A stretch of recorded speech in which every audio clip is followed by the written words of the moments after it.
नमस्कार मित्रांनो. आजचा विषय आहे की जास्त करून मी संतांबद्दल बोलत असतो. संतांचा श्लोक, अभंग किंवा परमार्थाबद्दल, अध्यात्माबद्दल त्याबद्दल बोलायचं मी जास्त ठरवलेलं असतं. त्याबरोबर इतर पण काही ना विषय येत असतात. तर आज माझा बोलायचा विषय आहे की बऱ्याच वेळा आपण बघतो की काही लोक पारायण करतात. ज्ञानेश्वरीचं पारायण करतात किंवा काही अभंग वाचतात, काही श्लोक वाचतात. तर पारायण करण्यामुळे काय होतं माहिती, पारायण करणं का वाईट नाही, पण त्यापेक्षा त्याच्याबरोबर जर आपण त्याचे अर्थ बघून जर ते वाचलं ना तर त्याचा जास्त फायदा होत असतो. कारण मी बऱ्याच वेळा बघितलंय, ते पारायण करणारे जे असतात ते धडधड धडधड धडकन वाचत जातात. त्यांचा अर्थाशी त्यांना काही संबंध नसतो. फक्त त्यांना वाटतं की वाचला तरच मला देव प्रसन्न होईल, देव माझ्यावर खुश होईल, माझी परिस्थिती सुधरेल. अशा प्रकारे त्यांना असं वाटत असतं का वाचणं महत्वाचं आहे.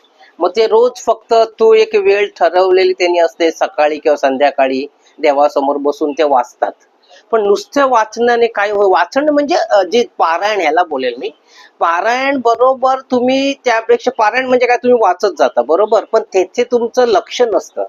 ते काय त्याचा अर्थ आहे तो कळणं खूप महत्वाचं असतं. काय बाबा तुकारामानं सांगितलं, काय ज्ञानेश्वर महाराजांनी सांगितलंय, तर आपल्यामध्ये तो बदल होणार ना. नुसतं वाचल्याने काय होणार आहे, ती एक पोपटपंची बोलता येईल किंवा एक पाठांतरासारखं झालं. ते जसे पाठांतर केलेल्या लोकांची आता शाळेमध्ये आपण पाठांतर जे करायचे मुलं करतात अजून सुद्धा, त्यांना त्याचा अर्थ माहित नसतो. फक्त ते पाठांतर करताना जाऊन परीक्षेला तेवढं लिहून टाकतात. त्याच्यातले एखादं वाक्य त्यांना नाही येत असेल तर ते गोंधळतात, मग त्यांना पुढचं आठवत नाही. त्या जसं पाठांतराला त्या अर्थ नाही, तसंच सुद्धा पारायणाच्या बाबतीत तुम्ही नुसते धाडधाड जर वाचत असेल, तुम्हाला अर्थ त्याचा कळत नसेल तर त्याचा उपयोग नाही. पारायणाबरोबर त्याचा अर्थ कळणं खूप आवश्यक आहे. मग पाहिजे तुम्ही हळू वाचा, रोज एखादा श्लोक वाचा, एखादा अभंग वाचा, पण त्याचा अर्थ कळणं खूप महत्वाचं आहे. नुसतं पारायण केलं तर त्याचा काही फायदा होणार. तुम्ही वाचाल, तुमचं एक सवय होईल तुम्हाला ती फास्ट वाचायची, एवढंच त्याचा फायदा होईल. दुसरं काही होणार नाही. तुम्हाला जर खरोखर वाटत असेल का आपल्या जीवनामध्ये बदल व्हावा, जीवनामध्ये बदल केव्हा होणार, जेव्हा आपल्यामध्ये बदल होणार. आपल्यामध्ये बदल केव्हा होणार, जेव्हा तुम्ही चांगलं चांगलं वाचणार. जेव्हा तुम्हाला चांगलं चांगलं वाचणार तेव्हा तुम्हाला आतून वाटायला लागणार, हा असं करायला पाहिजे. संतांचे जे श्लोक अभंग असतात ते संतांचे अनुभव असतात.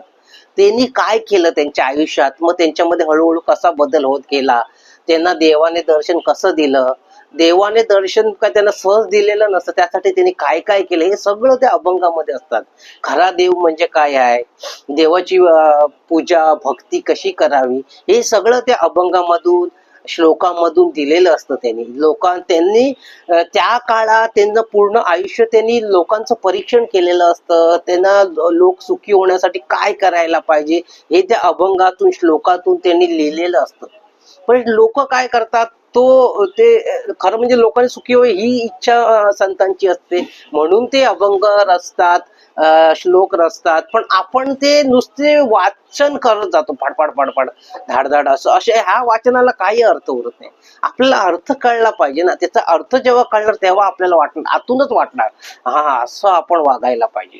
ज्ञानेश्वर महाराजांनी सांगितलं हे असं करा, मग तुम्हाला तुमच्यामध्ये बदल होईल. ज्ञानेश्वर महाराज एक गोष्ट सांगितली, तू हाय लोकांना किती माहित आहे माहित नाही, की ज्ञानेश्वर महाराज सांगितलंय जे लोकांना लोक संपले म्हणजे त्यांचं वाईटपणा निघून जाणार नाहीये जगातला, तर लोकांची वृत्ती बदलली पाहिजे, तर त्यांच्यामधला वाईटपणा निघून जाईल. म्हणजे लोकांना आपण संपवायचं नाही, त्यांच्यामधला वाईटपणा आहे तो आपल्याला बाहेर काढायचा आहे. तो निघून गेला त्यांच्यामधला का तो माणूस चांगला झाला, शुद्ध झाला, प्युअर झाला, असं ज्ञानेश्वर महाराज म्हणतात. तसंच आहे ते. आपल्याला हे कळतं तेव्हा आपण बोलतो, नाही तर आपण काय बोलतो, हा त्या माणसाला ना हा गेलेलाच बरा कायमचा, हा काय उपयोगीच नाही. पण ज्ञानेश्वर महाराज तसे नाही म्हणत. ज्ञानेश्वर म्हणतात त्याची मधली घाणेरडी वृत्ती आहे ती संपून जाऊ दे, ती वाईट वृत्ती आहे ती निघून जाऊ नये, असं ज्ञानेश्वर महाराज म्हणत असतात. त्यामुळे आपोआप आपल्यामध्ये एक प्रेमभाव निर्माण होतो. मग आपण त्याप्रमाणे लोकांना बघू लागतो. आपण म्हणतो नाही रे हा माणूस वाईट आहे, पण याच्यामधली घाणेरडी वृत्ती आहे ती वाईट आहे, ह्याला जर चांगलं ज्ञान मिळालं तर हा माणूस सुधरेल. आणि असे आहेत काही गुन्हेगार लोक वगैरे, काही वर्षानंतर सुधारलेले आपण पाहतो, कारण त्यांनी त्या काळात रागाच्या भरात काही गुन्हे केलेले असतात. पण नंतर त्यांना पश्चाताप होतो. जशी एक गोष्ट तुम्हाला माहित असेल अंगुलीमालची. अंगुलीमाल हा जंगलामध्ये त्या काळात गौतम बुद्धाच्या काळात जंगलामध्ये लपून राहायचा आणि कोण येईल वाटाड्या त्यांना पकडायचा आणि जर त्याच्याकडे काय असेल ते लुटून घ्यायचा, नाही तर मग त्यांची एक बोट कापून आपल्याकडे ठेवायचा किंवा ठार मारून टाकायचा. असा तो दरोडेखोर असणारा माणूस सुद्धा जेव्हा एक दिवस गौतम बुद्धांना भेटतो आणि त्यांना सांगतो तुमच्याकडे काय असेल ते द्या, नाहीतर मी तुम्हाला ठार मारून टाकेन. तेव्हा गौतम बुद्ध त्याला म्हणतात असं कर, तू हे जे पानाचं ते झाडाचं एक पान तोड. तर मग तो तोडतो. मग त्याला परत गौतम बुद्ध सांगतात हे पानाचं हे पान आहे, झाडाचं पान आहे, ते परत जो मला जोडून दाखव. तेव्हा तो म्हणतो ते अशक्य आहे. तसंच ते म्हणतात तू जे करतोयस कर्म त्याचे परिणाम तुझ्यावर होणार आहेत.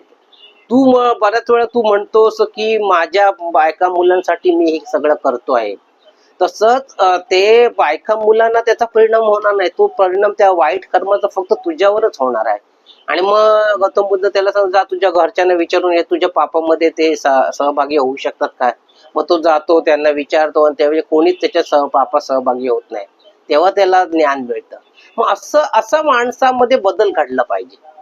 म्हणजे तोडणं जसं जे गौतम बुद्धाला हे पान तोडणं सोपं आहे, तसं जोडणं कठीण आहे. तसं तू माणसांना संपवताना सहज संपवतोयस, पण त्यांच्यामध्ये चांगली जागृती करणं हे खूप कठीण असतं आणि ते काम लोकांनी करायचं असतं. ते ज्ञानेश्वरी वाचल्यानंतर हे आपल्यामधून व्हायला पाहिजे. अभंग वाचल्या तुकारामांचे अभंग वाचल्यानंतर हे आपल्यामधून व्हायला पाहिजे. तर आपण काय करतो, नुसतं बोलतो ना एक नियम आहे वाचायचा आहे बस म्हणून वाचत असतो. वाचण्याबरोबर त्याचा अर्थ खूप महत्वाचा आहे. तुम्ही हळू वाचा. मी तर म्हणतो रोज एखादा श्लोक वाचा, 2 श्लोक वाचा किंवा 2 अभंग वाचा, ज्ञानेश्वरीची 2-4 पानं वाचा, पण त्याच्यामधला अर्थ आहे तो खूप महत्वाचा असतो. अर्थ नाही तर त्याला काय अर्थच नाही असं मी म्हणेन. ज्याला तुम्हाला अर्थच कळला नाही तर ते वाचून तुम्ही उपयोग, म्हणजे 10 पानं 20 पानं वाचा का 30 पानं वाचा, तुम्हाला ते कळतच नसेल तर उपयोग काय. आपल्या आतमध्ये जेव्हा बदल होईल, आपल्या वागणुकीत जेव्हा बदल होईल, आपल्या बोलण्यातून जेव्हा बदल होईल, तेव्हा आपण खऱ्या अर्थाने बदलत जाऊ. नाहीतर त्या जगण्याला बोलतो काय अर्थ नाही आणि त्या वागण्याला सुद्धा काय अर्थ नसतो. कारण मग तुम्ही किती वाचा, किती भक्ती करा, त्या भक्तीचा उपयोग होत नाही. जे सगळं अभंग श्लोक जे काही दिलेले आहेत संतांनी आपल्याला, ते आपल्यामध्ये बदल होण्यासाठी दिलेले आहे.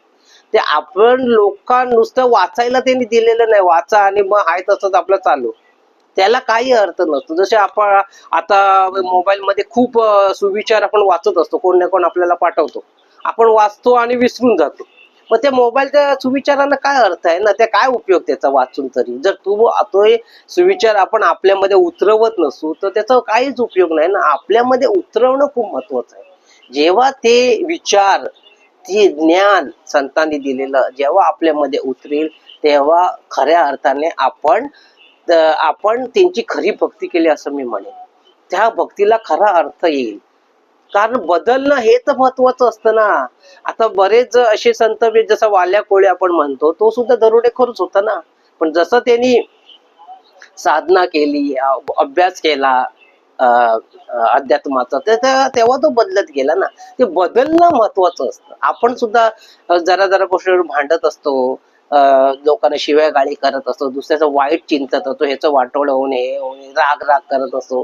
त्याच्यामध्ये कमी प्रमाण त्याचं कमी कमी व्हायला, एकदम ते जाणार नाही.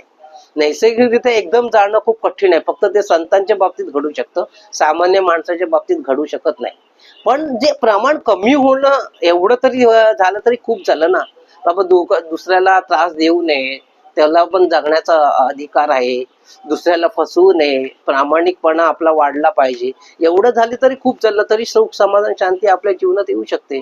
पण हे लोकांना कळेल तेव्हा. त्यासाठी ते श्लोक, अभंग, ज्ञानेश्वरी सगळं शांतपणे अर्थासहित वाचलं पाहिजे, तेव्हा आपल्यामध्ये फरक पडेल. तर मित्रांनो, तुम्ही शांतपणे माझं भाषण ऐकलं याबद्दल मी तुमचा खूप आभारी आहे. आणि तुम्ही मला माझ्या या चॅनलला सबस्क्राईब केलं आहे त्याबद्दल मी तुमचा आभारी आहे. लाईक केलंय त्याबद्दल आभारी आहे. धन्यवाद.